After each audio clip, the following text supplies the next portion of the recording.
Assalamualaikum warahmatullahi wabarakatuh. Pada pertemuan kali ini kita masih melanjutkan materi yang kemarin, yaitu sekarang yang nomor 5 tentang modernisasi dan globalisasi sebagai dampak interaksi dan mobilitas sosial.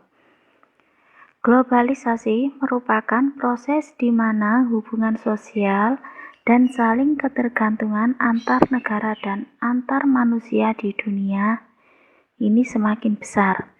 Sedangkan modernisasi adalah proses pergeseran sikap dan mentalitas sebagai warga masyarakat untuk dapat hidup sesuai dengan tuntutan masa kini. Faktor pendorong terjadinya modernisasi: 1. Hidup lebih praktis atau lebih nyaman.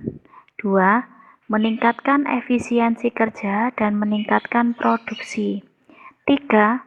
Mendapat sesuatu yang lebih banyak, lebih bermutu, lebih bagus, lebih hemat tenaga, dan lebih baik. B.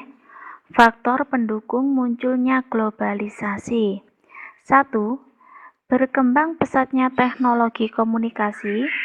2. Integrasi ekonomi dunia. Yang nomor 6 sekarang, tanggapan dan kecenderungan perilaku masyarakat terhadap modernisasi dan globalisasi.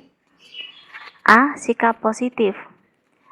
Sikap positif mengandung unsur-unsur sebagai berikut. 1. Penerimaan secara terbuka. Sikap ini merupakan langkah awal dalam menerima pengaruh modernisasi dan globalisasi. Sikap terbuka akan membuat kita lebih dinamis. 2. Mengembangkan sikap antisipasi dan selektif. Setelah kita bersikap terbuka, maka selanjutnya kita harus memiliki kepekaan atau antisipatif dalam menilai hal-hal yang akan atau sedang terjadi. 3. Adaptif. Sikap adaptif merupakan sikap mampu menyesuaikan diri terhadap hasil perkembangan modernisasi dan globalisasi. Tentu saja harus bersifat selektif. 4. Tidak meninggalkan unsur-unsur asli.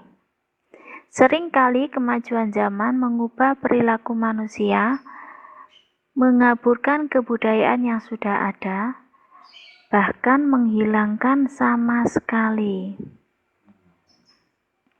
B. Sifat negatif. 1. Tertutup dan was-was atau apatis.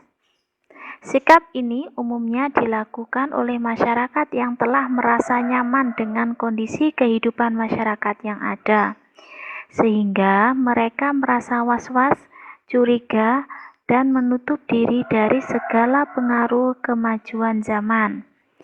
2. Acuh tak acuh. Sikap ini umumnya ditunjukkan oleh masyarakat awam yang kurang mengalami arti strategis modernisasi dan globalisasi. Mereka pada umumnya mempercayakan sepenuhnya pada kebijakan pemerintah atau atasan mereka. 3. Kurang selektif dalam menyikapi perubahan modernisasi. Sikap ini ditunjukkan dengan menerima setiap bentuk hal-hal baru tanpa adanya seleksi atau filter. Kondisi ini akan menempatkan segala bentuk kemajuan zaman sebagai hal yang baik dan benar, padahal tidak semua bentuk kemajuan zaman sesuai dengan kemajuan masyarakat Indonesia. 7. Akibat modernisasi dan globalisasi terhadap budaya. A. Sikap positif globalisasi. 1. Semakin dipercayanya kebudayaan Indonesia. Dengan adanya internet, Anda bisa mengetahui budaya bangsa lain, sehingga dapat dibandingkan ragam kebudayaan antar negara. Bahkan, dapat terjadi adanya akulturasi budaya yang akan semakin memperkaya kebudayaan bangsa. B. Ragam kebudayaan dan kekayaan alam Indonesia lebih dikenal di dunia. Dulu mungkin masyarakat Eropa hanya mengenal Bali sebagai objek wisata di Indonesia. Namun, seiring berkembangnya teknologi komunikasi, masyarakat Eropa mulai mengenal keindahan alam Danau Toba di Sumatera Utara dan lain-lain. B. Akibat negatif globalisasi. 1. Munculnya guncangan kebudayaan atau culture shock.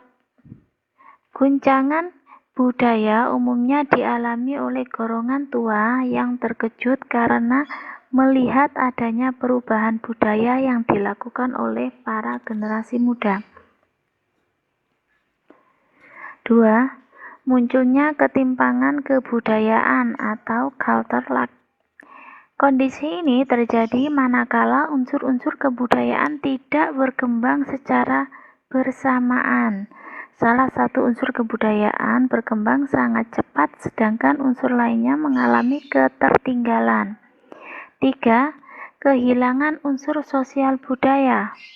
Faktor ini terjadi akibat masuknya unsur sosial budaya luar yang kemudian menggantikan unsur sosial budaya masyarakat suatu negara. 4. Ketidakpastian norma budaya.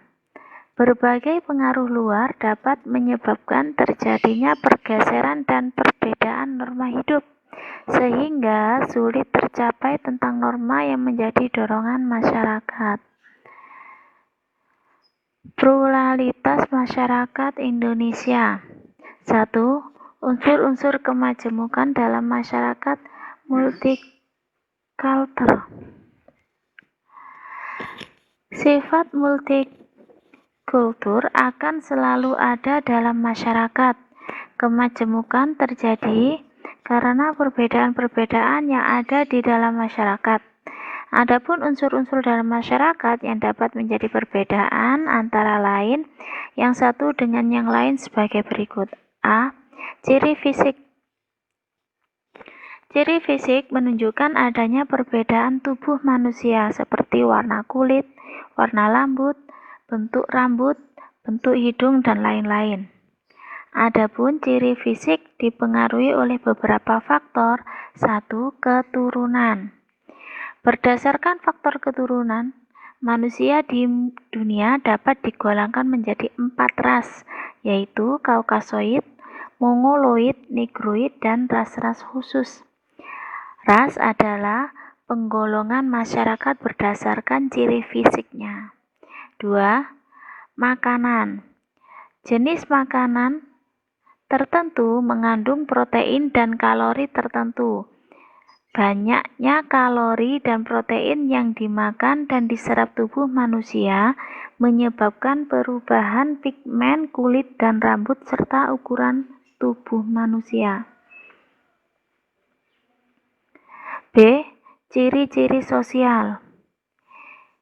Ciri sosial terjadi pada proses pembentukan kelompok-kelompok sosial, sehingga membatasi anggota-anggota masyarakat tertentu dalam suatu kelompok atau kekerabatan. C. Ciri budaya. Ciri budaya adalah kesamaan-kesamaan budaya anggota masyarakat sehingga dikelompokkan dalam kelompok tertentu. Setiap suku bangsa di Indonesia mempunyai ciri budaya yang berbeda-beda. Adapun unsur-unsur budaya yang menyebabkan perbedaan tersebut sebagai berikut. 1. Bahasa. Bahasa merupakan alat komunikasi yang umum atau general. Setiap bahasa lokal memiliki karakter berbeda dengan bahasa daerah lain. Perbedaan bahasa ini dapat menjadi hambatan dalam berkomunikasi dalam masyarakat yang berbeda.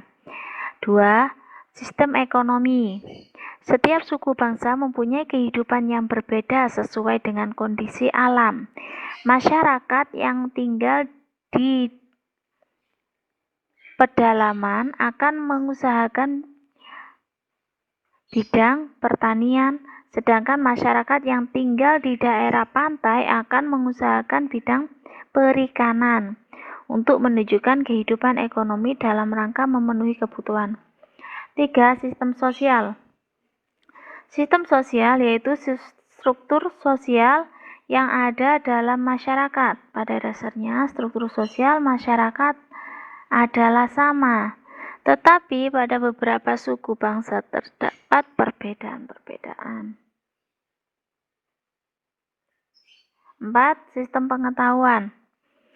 Sistem pengetahuan untuk melakukan aktivitas kehidupan juga berbeda-beda. Ada yang lebih dominan pada pengetahuan tentang pertanian, ada pula yang berhubungan dengan kelautan.